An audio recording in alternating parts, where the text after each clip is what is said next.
Hey folks, it's Gordon Page. I'm chasing planes, not in Louisiana, but I'm in California here doing another inspection, and I had a couple hours to kill, so I haven't been to the Reagan Library for, 10 years maybe, so before this pavilion was built. So we're about ready to walk into Reagan's Air Force One. It's incredible. Everybody here, the docents are super friendly. Very, very cool place. If you haven't been out here to the pavilion at the Ronald Reagan Presidential Library, you gotta go. It's incredible.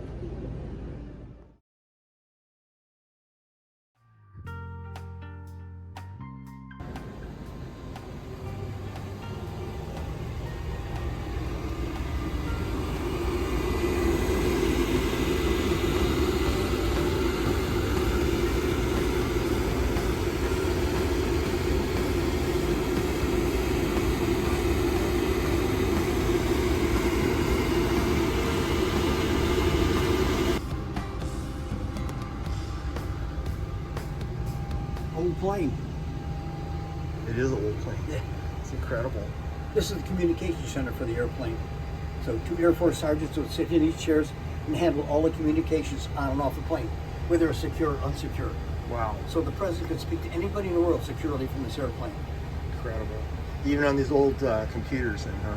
Well, these That's are high tech back then. after President Reagan was flying, because the equipment looks like teletypes there. Oh, it sure does. But these are probably added about 1991. And that's an example of the emergency satchel. That has to stay near the president 24 hours a day. So the military aide who's carrying it would drop it off over here. The president's office is over here, but the military aide's going to assign seat in the middle of the airplane. Okay. What would the emergency satchel, like, what is that? That's not the, like, football. That is called football. football. Really? It's called football. Okay. Now, I know 2 military aides that actually carried that. Beyond that. So if you had a meeting in here on board, it was pretty special. Well, he would call you in here, but President Reagan would go up and down, and he would even go to the press section in the back and talk to them. Have they used this plane for any film work? Like, do you know if they have or not? No, this was retired just before 9/11, quite literally, a few days before.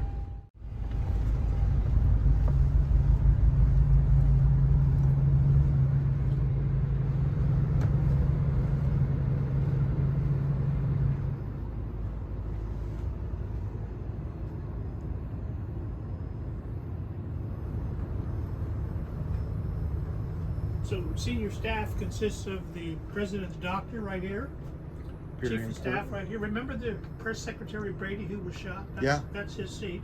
Okay. This is the destination chief. So in this case, we were preparing to go to China, and that man is responsible for everything that happens in China.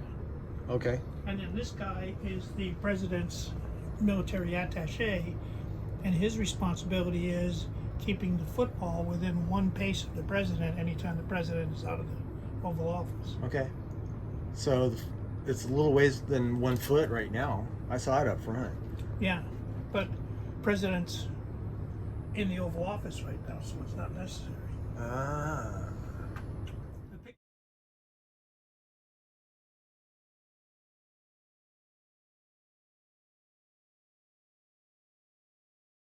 Okay.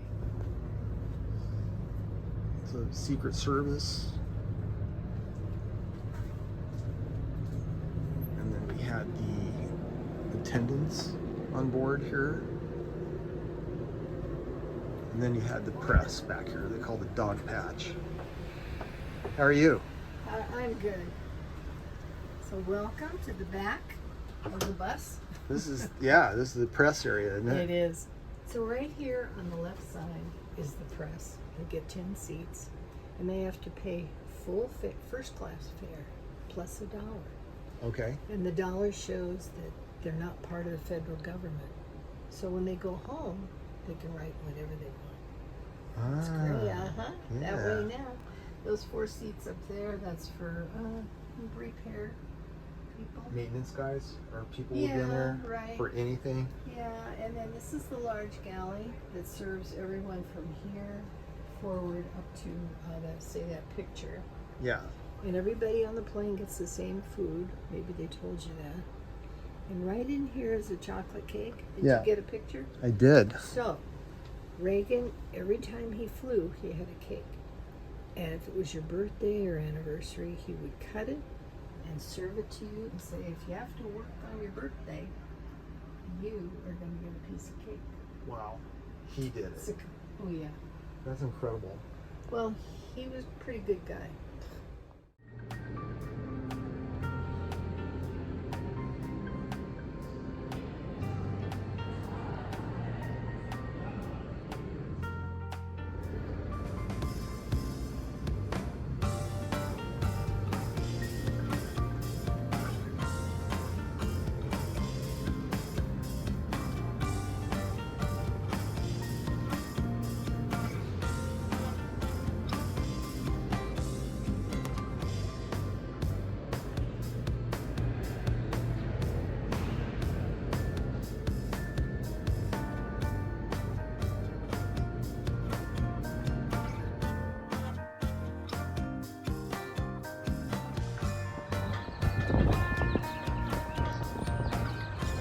And this is for my friend John Flanagan back in Boise.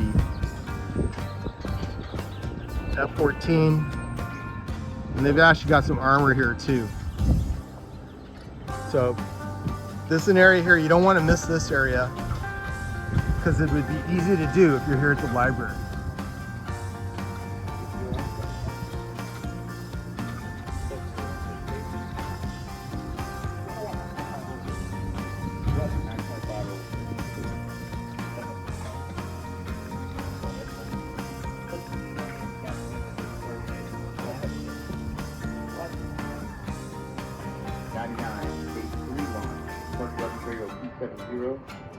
DRC 277, tender 3003.